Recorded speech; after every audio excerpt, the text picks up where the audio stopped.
Nuestra belicosa historia está plagada de muchos hombres que, armados con cojones y unos cuantos miles de seguidores, se lanzaron a la batalla y a la conquista de lo que para aquel entonces era el mundo conocido para ellos. Alejandro Magno, Atila, emperadores romanos, etcétera, etcétera, etcétera, se atrevieron a emprender esta hazaña, pero entre los múltiples conquistadores de mundos hay uno del que no se habla mucho, o al menos no lo suficiente para la vida tan interesante que tuvo. Por ello, y porque puedo, hoy vamos a hablar del rey del océano, el azote de Dios, el gran Khan, Gengis Khan. Y para los que no lo sepáis, Gengis Khan no es un nombre, es un título, y nuestro protagonista nació con el nombre de Temujin, cuyo significado es algo así como buen acero, o el mejor de los aceros. Los historiadores no pueden saber con completa claridad su nacimiento, por lo que tampoco lo voy a hacer yo, pero se estima que pudo haber nacido entre 1162 y 1167. Después de Cristo. Según la leyenda, este habría nacido con un coágulo de sangre en la mano derecha, lo cual para los mongoles era una señal de que el joven tendría batallas y ostentaría poder. Los padres de Temujin eran Yesugai, quien era su padre, y Joleun, su madre. Yesugai era el líder de la tribu, por lo tanto era un Khan, es decir, un gobernante, algo así como el jefe de la tribu. De la infancia de nuestro protagonista se desconoce mucho, solo que, al igual que muchos pequeños mongoles, fue iniciado en las múltiples artes que un hombre de las estepas debía conocer para la época. Cazar, montar caballos, usar espada, arco y flecha, y por supuesto, saber defenderse. De acuerdo a los datos, cuando Temujin tenía unos 9 o 12 años, fue comprometido con la hija de un jefe de otra tribu llamada Borte. Y esto eran las estepas, y él era un jefe, aquí no había tiempo para enamorarse, era un compromiso y a tomar por culo. La cosa es que antes de que Temujin pudiese alcanzar la edad para casarse con Borte y ser jefe de su tribu, su padre fue envenenado, de acuerdo a la información encontrada, al parecer por una tribu tártara. Con su padre Yesugai muerto y con tan solo 9 o 12 años, era claro que los hombres mayores de la tribu no tenían la menor intención de seguir a este chaval, por lo que le quitan todas las pertenencias, ganado y cosas de valor, dejándolo abandonado junto con su madre. Eso es malo. Cero códigos estos mongoles, ¿eh? Aún así, contra todo pronóstico, la familia logra vivir de la tierra y de la caza. Eso es bueno. Pero uno de sus hermanos, llamado Bekter, empezó a tocarle los cojones a Temujin y a su hermano Kasar, ya que se apoderaba de sus cosas, de sus presas, de sus caballos, de su ganado, pretendiendo con la intimidación volverse el jefe de facto. I want problems, always. Al ser mayor, al parecer este lo consideraba justo. La gota que derramó el vaso, al parecer, según la información encontrada, es que Temujin habría alcanzado una presa y Bekter quiso tomar más de lo debido, algo que molestó al futuro conquistador. Pero la madre de Temujin le dio la razón a Bekter, al parecer por temor, y esto encendió la rabia de Temujin, que en compañía de su hermano Kasar, acabó con la vida de su medio hermano mayor. Algunas fuentes dicen que a puñaladas, otras dicen que le dispararon flechas y posteriormente lo pincharon con espadas. En lo que coinciden todas es que acabó con él, acabando así de matar a su primer hombre con apenas 14 años, aproximadamente, por el tema de las fechas que os comentaba antes. Durante su infancia y la estadía en las estepas, su madre le hablaba de todos los problemas que tenían las tribus mongolas y cómo se podían aliar y traicionar las unas a las otras solo por poder. Básicamente lo que pasa hoy en día entre cualquier político común, pero sin flechas o espadas. Creo. Desvivir a su hermano le ganó cierta fama, pero al mismo tiempo puso un blanco en su espalda, sobre todo porque habían exaliados de su padre que veían en este pequeño un posible rival a futuro. Y no los culpo, el primer hombre al que había matado era su hermano. Imagina lo que podía hacerle a otras personas. La cosa es que Temujin y su familia fueron atacados, capturando a este. Y según cuenta la leyenda, a modo de humillación, lo sometieron con un cepo portátil. Supuestamente, gracias a un sirviente que lo liberó, este logró escapar por la noche y burlar a sus captores. ¡Corre, perra, corre! Con este éxito se hizo conocido entre los mongoles, y aparte, lo ayudó a poder participar en saqueos con otras tribus. Además, con el tiempo pudo por fin tomar por esposa a Borte, Temujin sabía que la forma de hacerse con la fidelidad de los mongoles era ser bueno con ellos, por lo que de su propio botín repartía con aquellos que menos lograban obtener, ganándose la confianza y admiración de guerreros acostumbrados a líderes más mezquinos. Eres cruel, pero justo.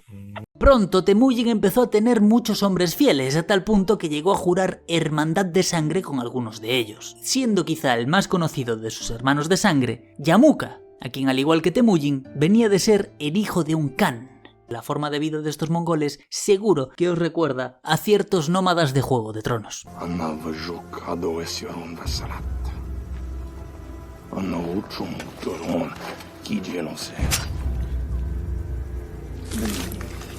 Conocedor ahora de sus fuerzas, Temujin marchó a los dominios de Tugrul, un hermano de sangre de su padre y posterior hermano de sangre del propio Temujin. Tugrul era un Khan y en una demostración de sabiduría aceptaría al futuro conquistador en sus filas. Bajo el mando de Tugrul participó en muchas batallas y saqueos, pero en una de sus incursiones, los merquitas, un pueblo de las estepas, secuestraron a la esposa de Temujin. Cayéndolo esto como anillo al dedo, pues ahora podría pedir ayuda a Yamuka a cambio de parte del botín. Como era de esperar, estos fueron en busca de la esposa de Temujin, vencieron a los merquitas y una vez más, Temujin hizo uso de su generosidad para con los hombres de su hermano de sangre, Yamuka. Y estos, viendo las riquezas que éste les acababa de dar, optaron por empezar a seguirlo. Y esto no le gustó mucho a Yamuka, quien empezaría a alimentar un desprecio por su hermano y se iría alejando cada vez más de él. Tugrul, por su parte, fue mucho más inteligente que Yamuka, pues reconoció que estar con Temujin era por mucho estar con el bando ganador, así que, inteligentemente, se unió a él, entregándole sus hombres, pero manteniendo cierta autoridad sobre su propia gente, volviéndose uno de los generales del ahora líder. Claro, tampoco es como que tuviese muchas opciones, podría haber luchado, pero seguro hubiese sido desvivido de alguna forma horrible, porque Temujin podía ser generoso con quienes eran sus aliados, es cierto, pero no era muy amante de una sana oposición. O estabas con él o en su contra. Si lo apoyabas, ganarías mucho en riquezas. Y si te oponías, bueno, ya te puedes imaginar. Y entre tener oro en tus bolsillos o una espada en las tripas, era más inteligente la primera opción. Plata o plomo. En pocas palabras, el terrorismo y la crueldad eran sus armas. Poco a poco, pero con paso firme, Temujin fue agregando tribu tras tribu a la suya. La mayoría de los Khanes tenían la sabiduría para entender el mensaje de un jinete con la cabeza de líderes de otras tribus muertos por oponerse, y se unían a él. Y aquellos que con la realidad más alterada que Daniel Bernardo en su viaje con ácido, que se le oponían, pues, bueno, digamos que morían entre terrible sufrimiento. A lo largo de las estepas y en otras regiones más apartadas, como en China, llegaba ya la fama de un hombre que estaba uniendo a los clanes mongoles, además de otras tribus, en su mando, que era un excelente líder, un estratega y un cruel hijo de puta cuando hacía falta. Pero con la experiencia que estos tenían con líderes tribales, creían que este sería otro más y que en cualquier momento alguien lo despacharía a mejor vida y todo volvería a la normalidad. ¡Craso error! Mientras más pueblos se sumaban a su causa, se fijó en el hombre que dominaba los territorios que habían sido de su padre,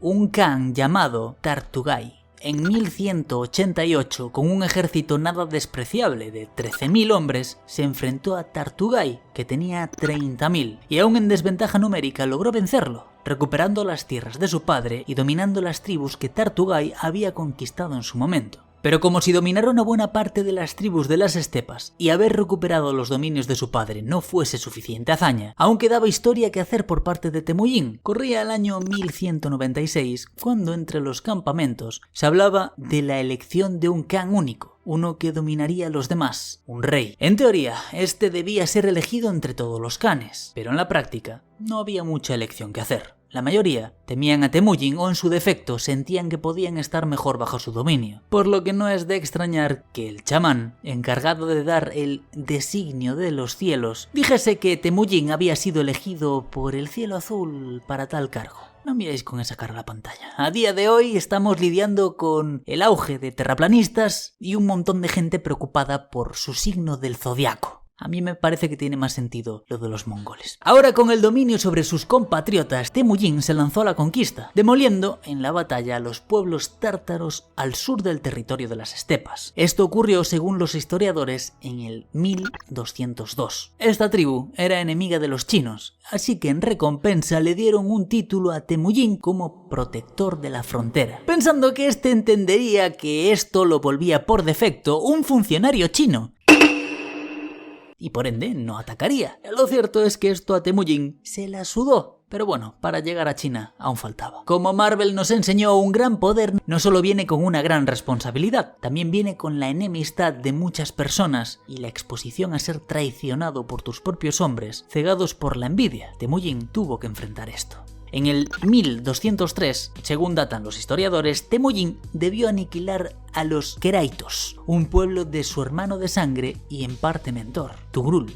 ¿Y recordáis a Yamuka? Pues resulta que este seguía con desprecio hacia Temujin y había puesto hombres para enfrentar a este en diversas batallas, de las cuales o no participaba o cuando las cosas se ponían feas, huía. Y es que bueno, resulta que un año antes, en el 1202, Temujin había impuesto unas nuevas reglas sobre el reparto del botín que beneficiaba a la mayoría de guerreros. Y algunos líderes, entre ellos Tugrul, no veían con buenos ojos estas medidas, acostumbrados a obtener la mayoría del botín sin hacer preguntas. Sin embargo, permaneció con Temujin, pero al ser obligados a retirarse en una batalla contra Yamuka y sus aliados, el líder de los Keraitos decidió que el lado de Temujin ya no era el bando ganador. Aparte, Yamuka prometía volver todo a la normalidad, es decir, el dinero para los jefes. Al saber de la traición, el futuro Gran Khan no dudó en aplicar la doctrina de la tierra quemada contra su antiguo hermano de sangre, acabando con él y con sus hombres, y preparando el terreno para la famosa Batalla de los 13 Lados. Esta batalla fue básicamente la que terminó de poner a las tribus de las estepas, al menos la gran mayoría de ellas, bajo el dominio de Temujin. Yamuka lideraba una coalición de tribus naimanas, keraitas, merquitas,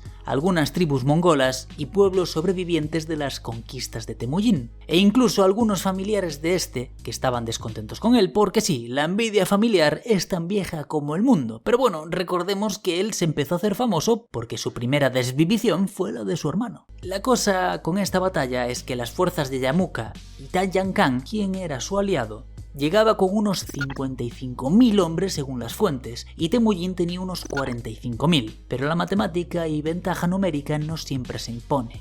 Temujin aniquiló a sus enemigos en el campo de batalla. Al ver su inevitable derrota, muchos pueblos decidieron salvarse rindiéndose ante este, y Yamuka, como era de esperar, huyó, pero esta vez su hermano de sangre no tendría la misericordia de permitirle huir como otras veces, ya que se pasó cazándolo casi un año, cansado de que estuviese siempre conspirando, obligándolo a vivir como un fugitivo, robando ovejas y viviendo en cuevas. 5 hombres que habían huido con él, que se decían eran miembros de su guardia, cansados de huir, decidieron capturarlo y entregarlo a Temujin para obtener su perdón y posiblemente una recompensa. No parecía un mal plan, tratar que confíen en ti después de que hayas traicionado a tu propio jefe. ¿Qué podría salir mal?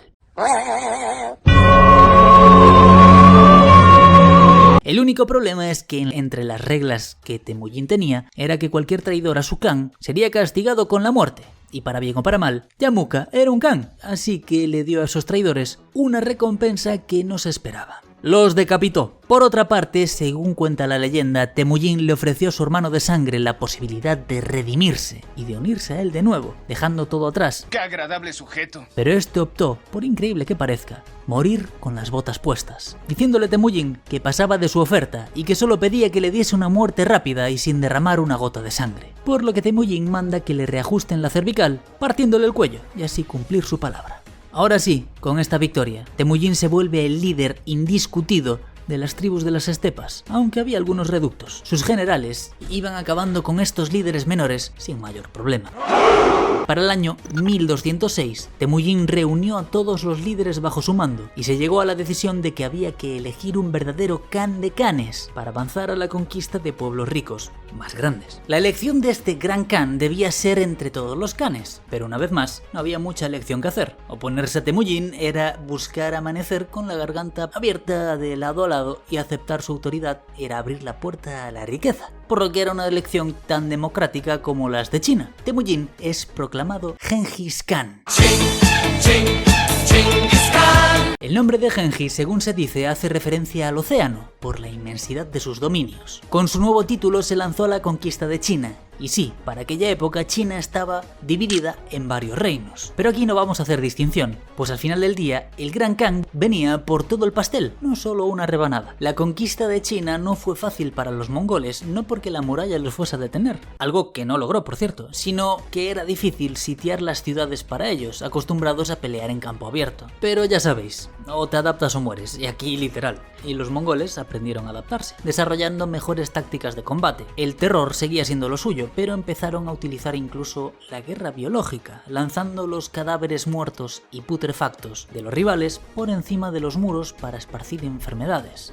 Esta técnica, por cierto, fue algo muy utilizado en gran parte del mundo durante toda la antigüedad. Pero no solo eso, sino que empezaron a utilizar la guerra de las comunicaciones, ya que fomentaban rebeliones en las ciudades, aplicaban la propaganda enviando a pobladores de pueblos conquistados, que en realidad eran soldados suyos. No voy a decir que sea porque todos se parecen, pero colaba, ya que se iban a ciudades y esparcían el temor entre la gente, haciendo que muchas ciudades se rindiesen, ofreciendo la paz o sumándose al imperio con uniones matrimoniales, pero siempre estaban dispuestos a hacer rodar cabezas si hacía falta. Aparte, seguían usando la vieja confiable de apilar los cadáveres fuera de los muros y cocinar a gente viva en ollas para infundir terror. Con estas tácticas combinadas y por supuesto la habilidad en combate, fueron avanzando por años, llegando hasta territorios tan apartados como la península de Corea. Pero para el año 1216 aproximadamente, tuvo que volver a las estepas, pues debía enfrentar algunos conatos de rebelión, por lo que una vez llegó allí y acabó con la resistencia, decidió dejar el este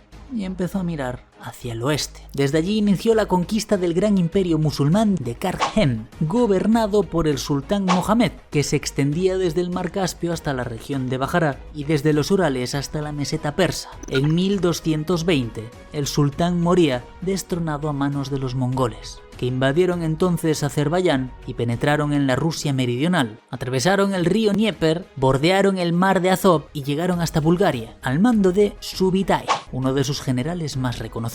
Cuando ya todo el continente europeo temblaba ante las hordas invasoras, estas regresaron a Mongolia. Allí, Genghis Khan preparaba el último y definitivo ataque contra China. Mientras tanto, otros ejércitos mongoles habían sometido Corea, arrasado el Jurasán y penetrado en los territorios de Afganistán, Ghazni, Herat y Merv. Genghis Khan tenía, literal, buena parte del mundo conocido de la época bajo su control. Pero no importa qué tan grande seas, cuántos kilómetros domines y a cuántos pueblos tengas bajo tu mando, la muerte nos llega a todos. No voy a recomendarles burlarse de ese personaje. Y el Gran Khan podría ser imbatible en batalla, pero la muerte es un enemigo al que puedes engañar algunas veces, pero del que no puedes escapar. Durante mucho tiempo se dijo que este habría caído de su caballo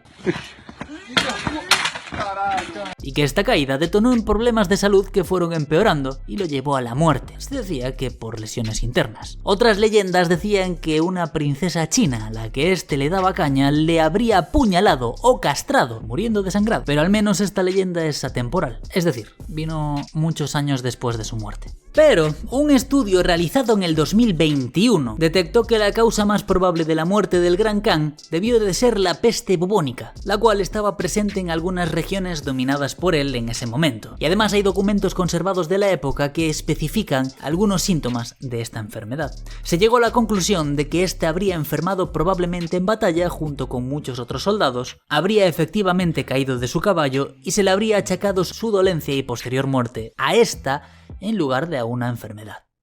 Erróneamente. Cerca de su muerte, pero aún consciente y siendo líder, ordenó que la noticia de su desvivición se ocultase al menos hasta que se lograse la victoria en batalla y hasta que los príncipes, es decir, sus 4 hijos herederos, estuviesen cada uno en el dominio que éste les habría designado, y cumpliendo su voluntad, así se hizo. Se estima que Genghis Khan murió el 18 de agosto de 1227. Esta es una fecha aceptada por muchos historiadores, pero recordad, es un estimado. Y aunque la imagen que se tenga tenga de Gengis Khan sea la de un líder guerrero sanguinario, violento y con especial desprecio por cualquier muestra de oposición, también tuvo un lado bastante progresista para su época. Aparte de usar a los caballos y jinetes para masacrar pueblos, este instituyó un correo a caballo, que tenía estaciones repartidas a lo largo de su imperio, a ciertas distancias donde había comida, y reemplazos tanto de jinetes como de caballos. Esto facilitaba la comunicación, no solo en batalla, sino que contribuía a una mejor coordinación a nivel de gobierno. Se dice que durante su dominio fue extremadamente seguro transitar la ruta de la seda. ¿Por qué? Bueno, pues es sencillo. Si algún bandido tenía los huevos de intentar algo contra los mercaderes y era capturado, su cabeza era cortada y expuesta en algún pueblo cercano a modo de advertencia. Y al menos la mayoría de las veces, el mensaje quedaba claro. Ya sabéis, nada como ver la cabeza de alguien colgada para entender que robar es malo.